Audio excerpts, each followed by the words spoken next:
우리 친구들 건강하게 잘 지냈어? 벌써 밤이 됐지. 하루가 금방금방 가는 것 같아. 오늘은 우리 친구들에게 어떤 일이 있었을까? 궁금하네. 살다 보면 때로는 진짜 믿었던 친구한테 속상함을 느낄 때도 있어. 배신감을 느낄 때도 있고, 그치? 그리고 전혀 생각지 않았던 저 친구는 나를 좋아하지 않을 거야, 나한테 관심이 없을 거야 생각했던 친구가 생각 외로 내 마음을 잘 알아주든지 아니면 내가 필요할 때 도움을 주든지 그런 일들을 경험할 때가 있어. 오늘 하느님께서 들려주시는 이야기가 바로 그런 이야기인 것 같아. 우리 한번 귀를 기울이고 잘 들어보자.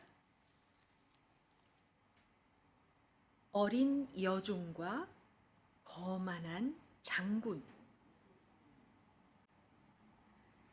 나아만은 아주 중요한 나라에 아주 중요한 군대에 아주 중요한 사람이었어요. 그러니까 그 사람은 아주 중요했죠.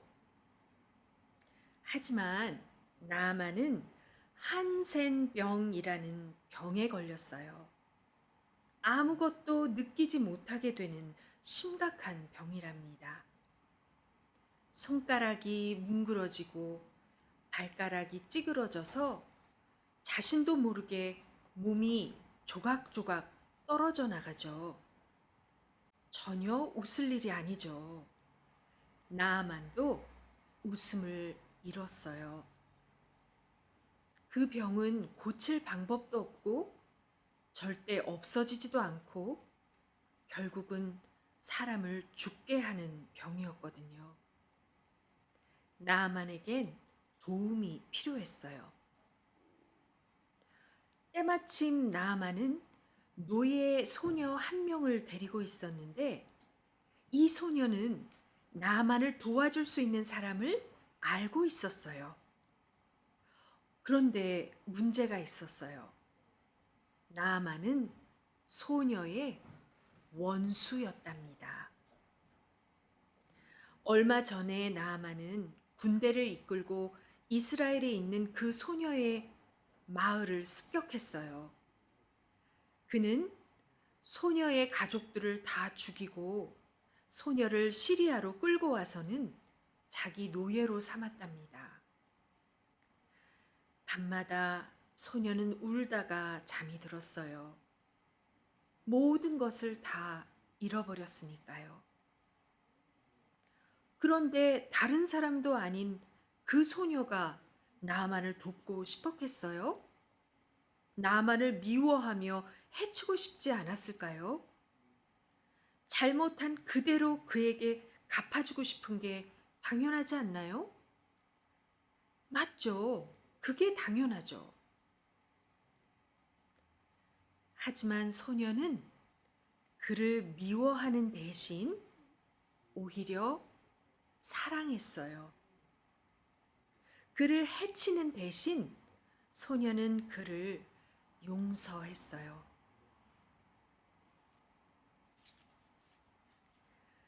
소녀는 자기의 여주인에게 말했어요.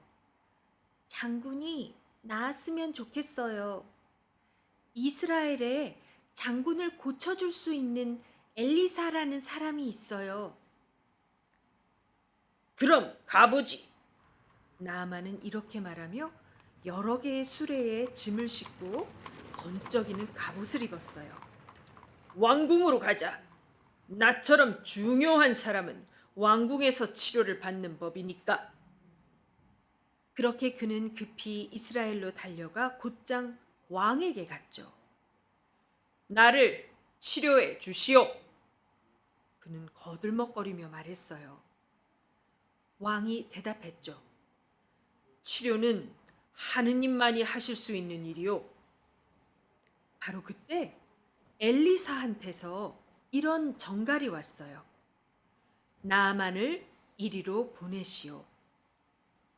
그래서 나아만은 급히 엘리사의 집으로 갔죠. 그런데 엘리사는 그를 맞으러 밖에 나오지도 않고 대신 종을 내보냈어요. 엘리사는 내가 누군지도 모른단 말인가? 나아만 화가 났어요. 그런데 종의 말이 나아만을 더 기분 나쁘게 만들었어요. 저기서 씻으면 됩니다. 라고 말했거든요. 나아만은 기가 막혔어요. 씻기만 하라고? 저 더럽고 냄새나는 강에서? 나아만은 종의 말이 혹시 농담이 아닌가 싶어서 주변을 둘러보았지만 아니었어요. 나아만은 이렇게 생각했죠. 강에서 씻는 일쯤이야 누구나 할 수 있어. 나는 나아만이다. 중요한 사람이란 말이다. 하느님이 나를 고쳐주시려면 뭔가 중요한 일을 해야 한다고. 나아만 화가 나서 수레를 타고 가버리려고 했어요. 물론 우리는 알죠. 하느님이 일하시는 방식은 그렇지 않다는 걸 말이에요. 나아만에게 필요한 것은 아무것도 없었어요. 그런데 나아만은 몰랐답니다. 나아만의 겉보다 속이 더 병들었다는 것을 하느님은 아셨어요. 나아만은 교만했어요. 자기한테 하느님은 필요 없다고 생각했죠. 그의 마음은 제구실을 못하고 있었어요. 아무것도 느끼지 못하게 된 거예요. 그러니까 나아만은 마음에 한센병이 있었던 거예요. 하느님은 나아만의 살갗뿐만 아니라 그의 교만까지도 고쳐주려고 하셨어요. 결국 나아만은 순순히 강에서 씻었어요. 그러자 그 즉시로 살갗이 아기 피부처럼 매끄러워졌죠. 나아만은 엘리사에게 값을 치르고 싶었어요. 하지만 엘리사는 말했어요. 하느님이 당신을 낫게 하셨습니다. 그러니 당신은 값을 치를 필요가 없어요. 공짜입니다. 중병에 걸렸던 나아만은 이렇게 해서 병이 나았답니다. 모두가 그를 용서한 노예 소녀 덕분이었죠. 하느님은 죄가 한센병과 같다는 것을 아셨어요. 죄는 하느님 자녀의 마음이 재구실을 못하게 만들고 결국은 죽게 하지요. 먼 훗날 하느님은 또 다른 종을 보내실 거예요. 그 종도 소녀가 그랬듯 용서하실 거예요. 하느님의 모든 자녀를 용서하시고 마음속의 나쁜 병을 고쳐주시는 거죠. 아무리 망가져버린 마음일지라도 하느님은 그 마음을 고치실 수 있답니다.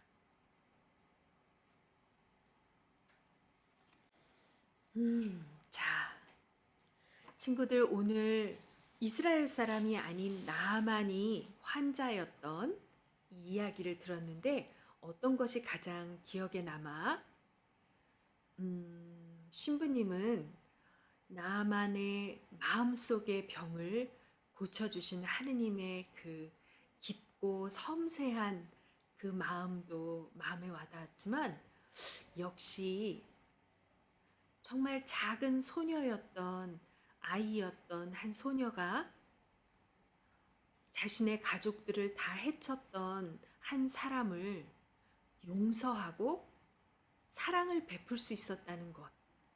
그 용서 때문에, 그 사랑 때문에 이렇게 나아만뿐만 아니라 나아만을 중요하게 보고 지켜보고 있었던 수많은 사람들도 하느님에 대해서 알게 되었을 거 아니야. 오직 그 작은 소녀의 용서 때문에. 그 점이 신부님에게는 가장 와닿는 것 같아. 신부님은 이제 어린 아이도 아니고 어느 정도 인생의 반을 살았다고 볼 수 있는데 그렇게 살아오면서 이 소녀만큼 그런 큰 용서를 해본 적이 있었나 하는 생각이 들어. 용서는 어려운 일이지만 불가능한 일은 절대로 아닐 거야. 왜냐하면 하느님께서 우리에게 용서하라고 명령하셨기 때문이야. 그래서 신부님은 오늘 밤 한번 잘 생각해 보면서 그동안 내가 만나왔던 많은 사람들 혹은 신부님 자신 혹은 내게 있었던 어떤 불행하다고 생각하는 어떤 일들 그런 것들을 돌아보면서 신부님이 혹시 하느님이 기뻐하시는 마음을 가지고 그 사람들이나 또 그런 상황을 바라보지 못하고 있는 건 없을까 한번 돌아보려고 해. 우리 친구들도 이 작은 소녀가 할 수 있었던 그 용서를 나도 예수님의 이름으로 예수님의 용서를 기억하면서 그렇게 해보고 싶다고 하느님께 기도드리면서 하느님께 더 한 걸음 다가갔으면 좋겠어. 신부님하고 같이 기도드리자. 사랑의 아버지 하느님, 우리가 아직 죄인이고 내가 얼마나 큰 죄인인지 알지도 못할 때에 하느님의 아들 예수님을 보내주셔서 예수님께서 자신의 생명을 바쳐 우리를 구원해 주셨어요. 그렇게 하셨던 이유는 우리를 마음으로 이미 용서하셨고 그 용서를 이루기 위해서 하신 일이죠. 우리가 날마다 예수님의 하느님의 그 놀라운 용서와 사랑을 기억하고 우리도 오늘 이 작은 소녀처럼 우리가 있는 곳에서 우리에게 일어난 상황 가운데 우리에게 아픔을 준 많은 사람들을 하느님을 바라보며 용서할 수 있도록 도와주시고 그런 놀라운 경험을 가질 수 있도록 지켜주세요. 오늘 밤 주님 안에 잠자리에 들 때에 모두를 용서하고 가볍고 깨끗해진 마음으로 주님 품에 안겨 잠자리에 들 수 있도록 주님 우리 모두를 축복해 주세요. 우리 주 예수 그리스도의 이름으로 기도합니다. 아멘. 자, 우리 친구들 용서받은 기쁨 그리고 용서하는 기쁨을 우리 내일 한번 주님의 은총 안에서 누려보도록 하자. 그럼 오늘 밤 예수님 꿈꿔.